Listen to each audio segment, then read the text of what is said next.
Hi, and welcome to the story behind the story. We explore The Millennial, Pastor Rich Wilkerson's first novel. And I want to encourage you to stick around for the end of this video. We actually have a sneak peek reading, an excerpt from the book that you're not going to want to miss. And as always, we have my dad, Pastor Rich, here with us in the studio. And really today, we want to hear a little bit of the inspiration or the story behind the story of kind of what led to the writing of a novel. I mean, you wrote a novel. Yeah. I mean, you've never written a novel before. This is new. It's not a leadership book. It's a novel. It's a story, and it's a brilliant story. I've heard you tell me why, but for the people watching, what's the inspiration behind The Millennial? Well, first of all, it's an honor to be with you, my dear son, Yeah. Pastor Taylor Wilkerson, New York City. Um, I got to tell you, 2020, summer of 2020, was not totally unlike some of the summers back in 1968, 69, 70 when I was coming up Were through late high they school. were and terrible college. times? Just terrible times. 2020 was Racial terrible. riots, burnings of cities, just marches in the streets. It was crazy. And I thought, you got to be kidding me. This is happening again. You know, we had just had in June the George Floyd funeral at North Central University Yeah. in Minneapolis, Minnesota, which is the small Christian university that my wife and I, we live in Florida, we were the co-chancellors of the university. Yeah. And that's where they called us and asked, can we have the Floyd funeral at the sanctuary of the school? We Historic said, moment. absolutely. It was shocking. And that had happened. This is now the month of August 2020. And this is an election year. November, it's going to be an election. Yeah. And I'd been thinking so many things, and so many people who are Christian were talking, this must be the coming of the Lord. And I guess, Taylor, I was thinking about what that could look like in this modern day, Yeah. the technology, everything that's available to us now.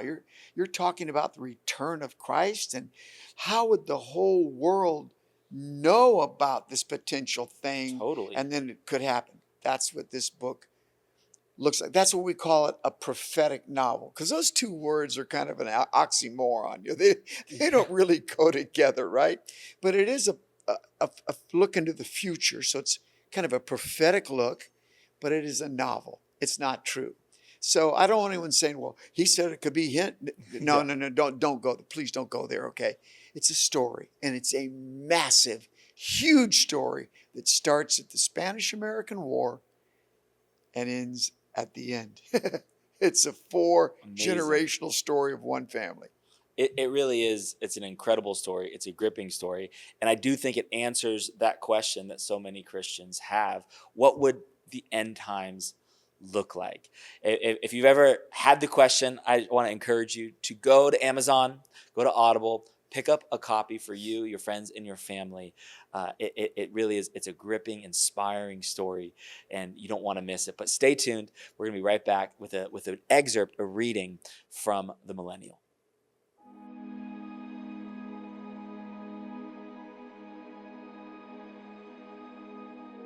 Hey, thanks, Taylor. And I want to just set a little bit of a reading up, give you some background to it. At the beginning of the book, Julio Salvador, a young 18-year-old conscript from Madrid, Spain, has made it with his army buddies to just outside of Santiago, Cuba, at the end of the Spanish-American War. It's just at the end of the war. And here this kid gets drafted and brought over, and he's prayed not to go, and he goes anyway. And so he disowns his faith and says there is no God. Some of you may remember the American history of this moment. Teddy Roosevelt and his Rough Riders, and it's a cavalry plus an army from America, they're in Cuba, just outside of Santiago, and they're taking San Juan Hill, or some call it Kettle Hill.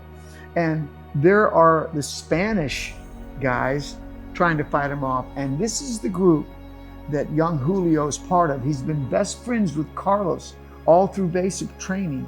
And Carlos is a believer in God. Julio's given up his faith because he doesn't want to be there. And while they're talking, Carlos is shot and killed. Julio's shocked, and bullets are flying overhead. And I want to read just a passage of what happens next. Lying there, Julio suddenly wept for Carlos. He also wept for the men he'd been forced to wound and kill.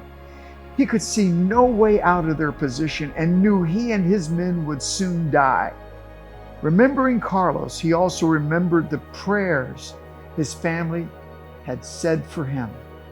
Daring to uncover his head and lift his eyes to the blinding sun overhead, Julio prayed, "God, if you save me, I will serve you for the rest of my entire life." An immediate peace came over him, even as the battle raged. From the direction of the blockhouse, he heard his Capitan yell out the orders for retreat. Picking up his rifle, Julio and his men ran from cover to cover away from the Americans. It seemed like an eternity, but less than 15 minutes later, they were moving down the edge of the hill through the thick brush. As Julio scurried down the hill, he wondered why God allowed him to live, but Carlos to die.